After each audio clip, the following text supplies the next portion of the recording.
মহান রব্বুল আলামিন আল্লাহ রহমতের ফেরেশতাদেরকে ডাক দিয়ে বলেন, এই রহমতের ফেরেশতারা, তোমরা কোথা থেকে আসলা? আল্লাহ রহমতের ফেরেশতারা ডাক দিয়ে বলে, রব্বুল আলামিন পৃথিবীর জমিনের মধ্যে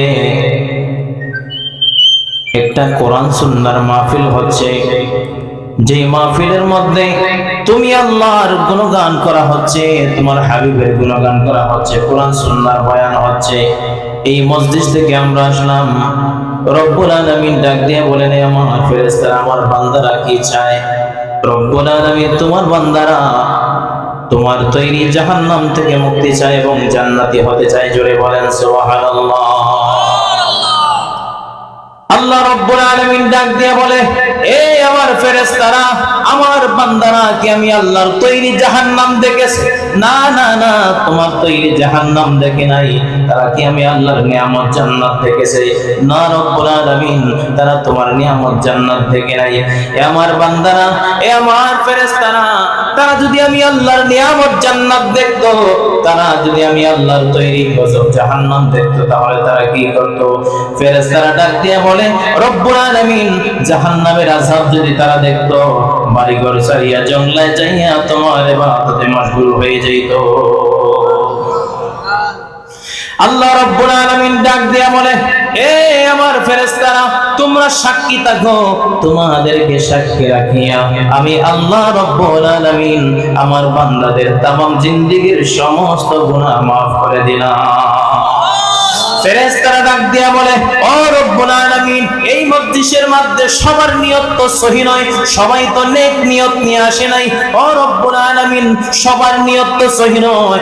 রব্বুল আলামিন ডাক দিয়া বলেন, এ আমার রহমতের ফেরেশতারা, এই মজলিসের মধ্যে যদি একজন মুমিন বান্দা থেকে থাকে, একজন মুমিন বান্দার উসিলায় আমি আল্লাহ সবার জিন্দেগীর গুনাহ মাফ করে জান্নাতি বানায়া দিলাম। আল্লাহ রাব্বুল আলামিন কেমন মহান! যেই রহমানের দয়ার কোনো সীমা নাই, যেই রহমান এত দয়া করেছেন আমাদের উপর, এত মায়া করেছেন, এই রহমান আমাদেরকে এত দয়া করেছেন, এত মায়া করেছেন। আল্লাহ রাব্বুল আলামিন আমাদের উপর 5 ওয়াক্ত নামাজ ফরজ করে দিয়েছেন, কিন্তু আমাদের মধ্যে অনেক মানুষ যারা 5 ওয়াক্ত নামাজ সঠিকভাবে আদায় করে না। কথা বলেন ঠিক কি না? আমাদের মধ্যে অনেক মানুষ যারা 5 ওয়াক্ত নামাজ সঠিকভাবে আদায় করে না। ও বান্দা, তুমি যে ফজরের নামাজ পড়ো নাই, তোমার কি সকালের খাবার বন্ধ হয়ে গেছে? তুমি যে জোহরের নামাজ পড়ো নাই, তোমার কি দুপুরের খাবার বন্ধ হয়ে গেছে? আসর মাগরিব পড়ো নাই, তোমার কি রাতের খাবার বন্ধ হয়ে গেছে? না না না, তোমার রাতের খাবার বন্ধ হয়ে যায় নাই, দুপুরের খাবারও বন্ধ হয়ে যায় নাই, সকালের খাবার বন্ধ হয়ে যায় নাই, শ্বাসও বন্ধ হয় নাই। তোমার হাত অটোমেটিকলি চলতেছে, তোমার রিজিক চলতেছে, তোমার পানি খাওয়া চলতেছে, সব কিছু রব্বুল আলামিন তোমাকে দিচ্ছেন। আল্লাহর পক্ষ থেকে যত নিয়ামত দেওয়ার কথা, সব নিয়ামত আল্লাহর বান্দা বান্দিরা উপভোগ করতেছে, কিন্তু আল্লাহর হুকুম নামাজ আদায় করে নাই, তারপরে আল্লাহর পক্ষ থেকে কোনো নিয়ামত বন্ধ করা হয় নাই। কথা বলেন ঠিক কিনা?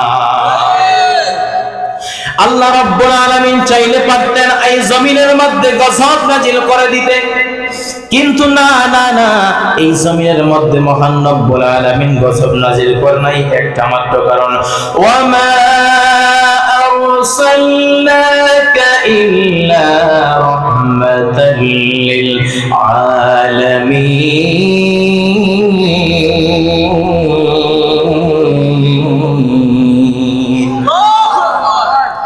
আল্লাহ রাব্বুল আলামিন একটা মাত্র কারণে পৃথিবীর জমিনের মধ্যে গজব নাজিল করে না, কারণ মদিনাতুল মুনাওয়ারার মধ্যে আল্লাহর পেয়ারা মাহবুব আমার আপনার পেয়ারা নবী শুয়ে আছেন। এই জমিনের মধ্যে আল্লাহ রাব্বুল আলামিন ডাক দিয়ে বলেন, বন্ধু আপনি এই জমিনের মধ্যে থাকার কারণে আমি আল্লাহ জমিনের মধ্যে আযাব দেই না, আমি আল্লাহ জমিনের মধ্যে গজব দেই না। আল্লাহর নবী সমগ্র জাহানের রহমত হিসাবে পৃথিবীর জমিনের মধ্যে আগমন করেছেন। আল্লাহর নবী হচ্ছেন আমাদের জন্য নিয়ামতে উজমা, নিয়ামতে কুবরা। জোরে বলেন সুবহানাল্লাহ। আল্লাহর নবীর চেয়ে বড় নিয়ামত আছে নাকি? কথা বলেন। আল্লাহর নবীর চেয়ে বড় নিয়ামত আছে নাকি? না না না, আল্লাহর নবীর চেয়ে বড় কোনো নিয়ামত হতে পারে না। আল্লাহর হাবিবকে মহান রব্বুল আলামিন যে তো বড় নিয়ামত বানাইয়া পৃথিবীর জমিনের মধ্যে পাঠাইলেন, আল্লাহর হাবিবের মতো নিয়ামত আর কোনো কিছুই হতে পারে না। আল্লাহর হাবিবের উম্মত হওয়ার জন্য আদম আলাইহিস সালাতু ওয়াস সালাম থেকে নিয়া ঈসা রূহুল্লাহ পর্যন্ত সকল নবীগণ আল্লাহর কাছে দরখাস্ত করেছেন, ও রব্বুল আলামিন, নবী হয়েছি খুশি হয়েছি, পয়গম্বর হয়েছি খুশি হয়েছি, মুজিজা পেয়েছি খুশি হয়েছি, তার যে হাজার হাজার লক্ষ লক্ষ কোটি কোটি গুণ বেশি খুশি হইতাম যদি আখিরি জামানার নবীর উম্মত বানাইয়া পৃথিবীর জমিনে পাঠাইতাম। আল্লাহ রাব্বুল আলামিনের যত সমস্ত পয়গম্বর নবী রাসূল পৃথিবীর জমিনে এসেছেন, সকল নবী আল্লাহর কাছে ফরিয়াদ করেছেন, কিন্তু আমার আল্লাহ হযরত ঈসা রূহুল্লাহর দোয়া শুধুমাত্র কবুল করেছেন।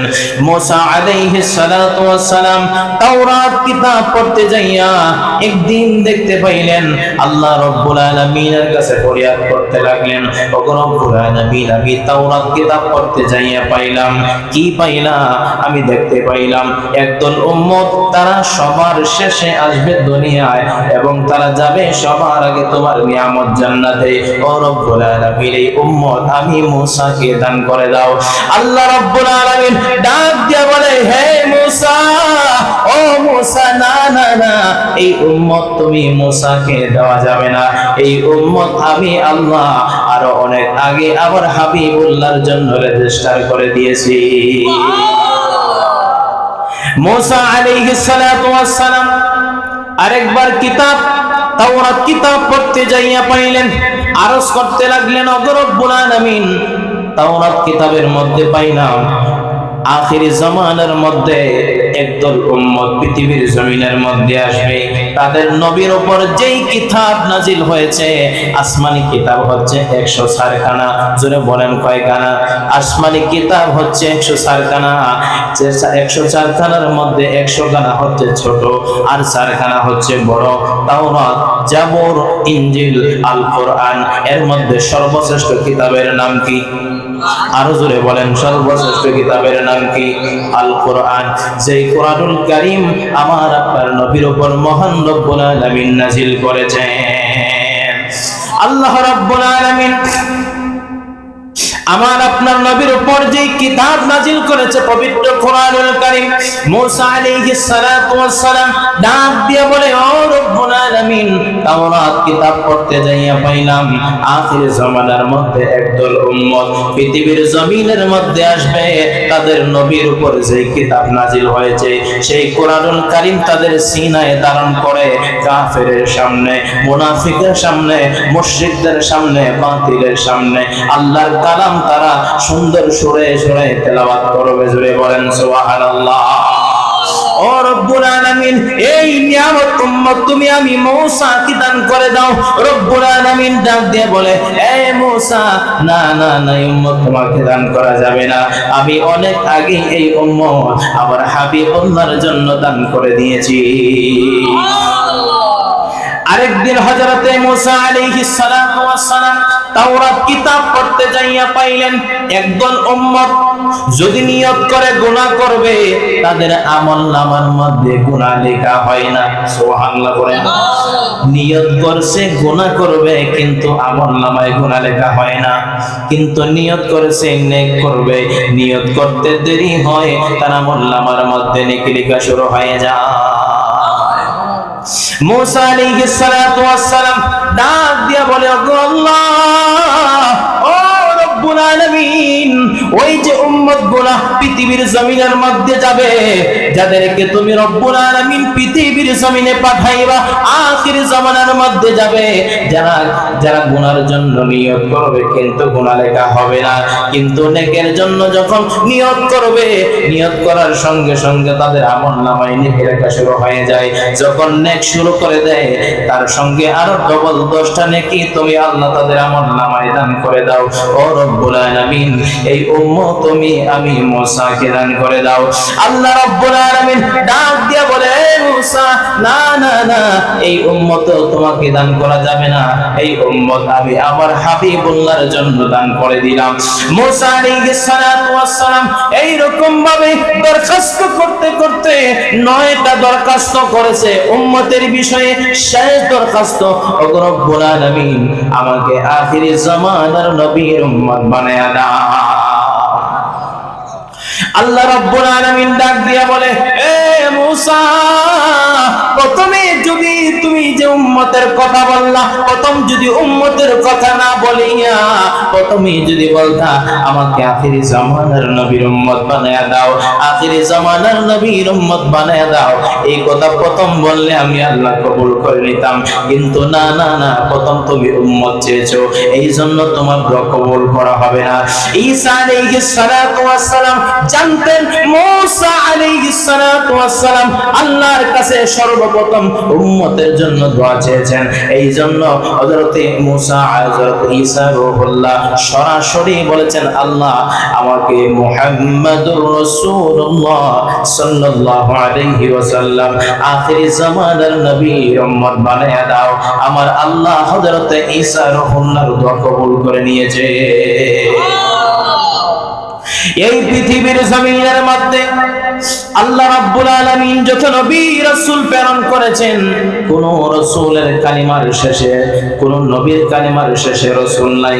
আদম নবীর কালিমার শেষে আদম সফিউল্লাহ, মুসা নবীর কালিমার শেষে মুসা কালিমুল্লাহ, ইব্রাহিম নবীর কালিমার শেষে ইব্রাহিম খলিলুল্লাহ, মুসা নবীর কালিমার শেষে মুসা কালিমুল্লাহ, ঈসা নবীর কালিমার শেষে ঈসা রূহুল্লাহ, আর আবার আপনার নবীর কালিমার শেষে মুহাম্মাদুর রাসূলুল্লাহ। আল্লাহু আকবার। যেই নবীকে রব্বুল আলামিন এত মর্যাদার অধিকারী রব্বুল আলামিন পাঠিয়েছেন, এত মর্যাদা আমার আপনার নবীকে রব্বুল আলামিন দান করে দিয়েছেন। একদিন নবীর দরবারে 21 থেকে 22 দিন হয়ে যায়, নবীর দরবারে কোনো আয়াত আসে না, আল্লাহর পক্ষ থেকে কোনো নূর কারীমের কোনো আয়াত নাজিল হয় না। 21 থেকে 22 দিন সময় হয়ে গেছে, কোনো আয়াত নাজিল হয় না। 21 থেকে 22 দিন পরে হযরত জিবরাইল আলাইহিস সালাতু ওয়াস সালাম আমার আপনার নবীর দরবারের মধ্যে আসেন। আমার আপনার নবীর দরবারের মধ্যে আসার পরে আমার নবী হযরত জিবরাইলকে জড়ায়া ধরলেন, এ ভাই জিবরাইল কোথায় ছিলা? আমি তো তোমার অপেক্ষার মধ্যে ছিলাম। আল্লাহ পাক রব্বুল আলামিন কি আমার উপর বেজার হয়েছেন নাকি? না না না ইয়া রাসূলুল্লাহ, আপনার উপর মহান রব্বুল আলামিন বেজার হন নাই, আপনার জন্য আল্লাহর পক্ষ থেকে খুশির সংবাদ। জোরে বলেন সুবহানাল্লাহ। আল্লাহ পাক কোরআনে বলেন, ওয়ালা সাউফা ইউতিকা রাব্বুকা ফাতারদা।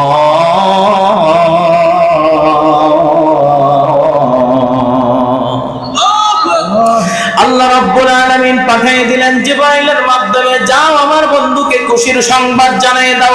কি খুশির সংবাদ? ইয়া রাসূলুল্লাহ, ইয়া হাবিবাল্লাহ, অচিরেই মহান রব্বুল আলামিন আপনাকে এমন কিছু দান করবেন যাতে আপনি রাসূল সন্তুষ্ট হয়ে যাবে। আল্লাহ রাব্বুল আলামিনের এই কথা শুনিয়া আল্লাহর প্যারা মাহবুব সাল্লাল্লাহু আলাইহি ওয়াসাল্লাম ডাক দিয়া বলে, ও রব্বুল আলামিন, আপনি যদি আমাকে সম্পদ দেন আমি রাসূলকে খুশি করা যাবে না। আপনি যদি আমাকে স্বর্ণ অলংকার দেন আমি রাসূলকে খুশি করা যাবে না। আপনি যদি আমাকে দুনিয়ার বাদশাহী দান করেন আমি রাসূলকে খুশি করা যাবে না, যতক্ষণ পর্যন্ত আমার গুনাহগার উম্মত জাহান্নামের মধ্যে থাকবে, যতক্ষণ পর্যন্ত আমার একটা গুনাহগার উম্মত জান্নাতের মধ্যে না যাবে, আমি রাসূল ততক্ষণ পর্যন্ত সন্তুষ্ট হব না। জোরে বলেন সুবহানাল্লাহ। হে রাসূল তোমায় ভালোবাসি,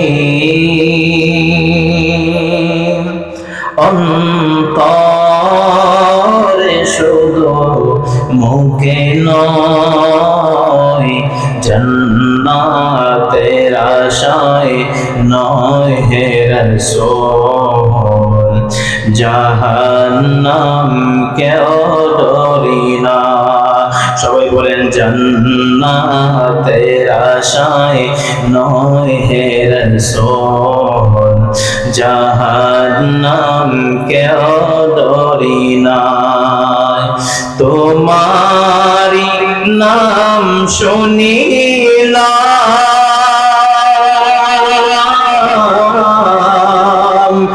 এই চোখে দেখলাম না। তোমারি নাম শুনিলাম, এই চোখে দেখলাম না। এই সুর যদি শোনে থাকো আর দূরে তাকিও না।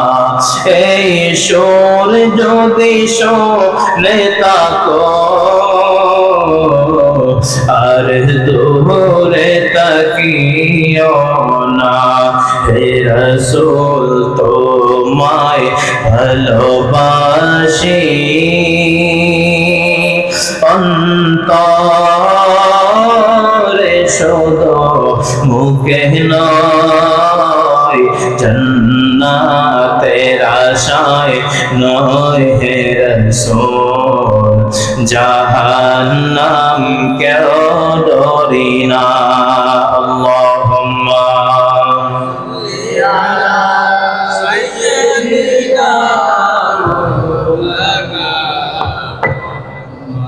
وعلى آل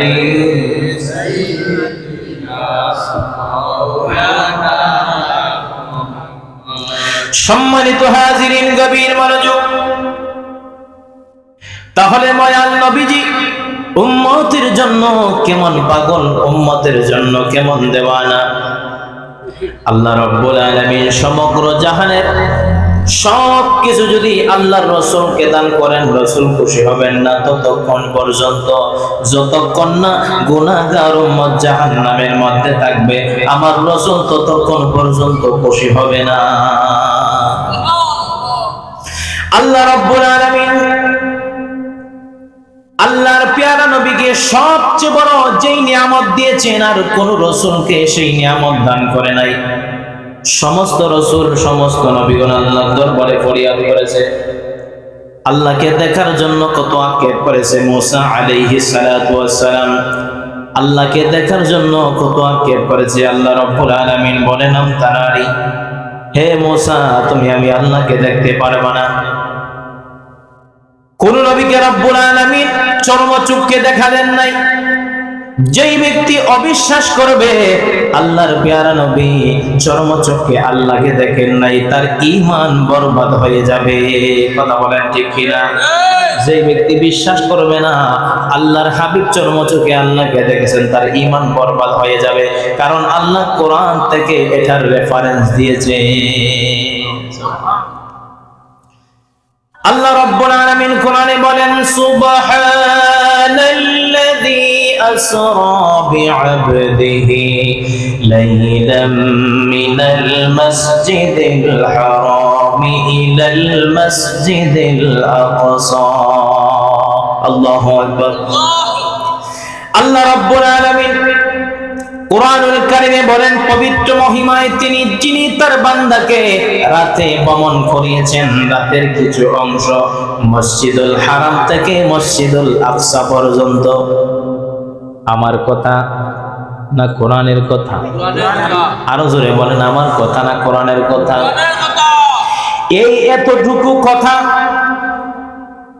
কারা কারা বিশ্বাস করে নাই? ওই সময় রাসূল যখন মেরাজ থেকে আসলেন, মেরাজ থেকে আসার পরে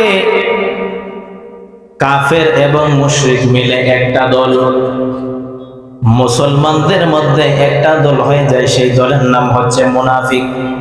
সেই দলের নাম কি? মুনাফিক। সেই দলের নাম হচ্ছে মুনাফিক।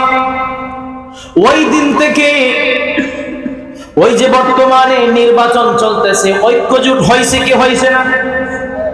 বিভিন্ন দলে ঐক্যজোট হয়। কাফেরদের আকীদা একরকম, তারা তো মুসলমানই না। কিন্তু যারা মুসলমান হয়েছে, মুসলমানদের মধ্যে একদল যারা আল্লাহর নবীর মেরাজকে অস্বীকার করেছে।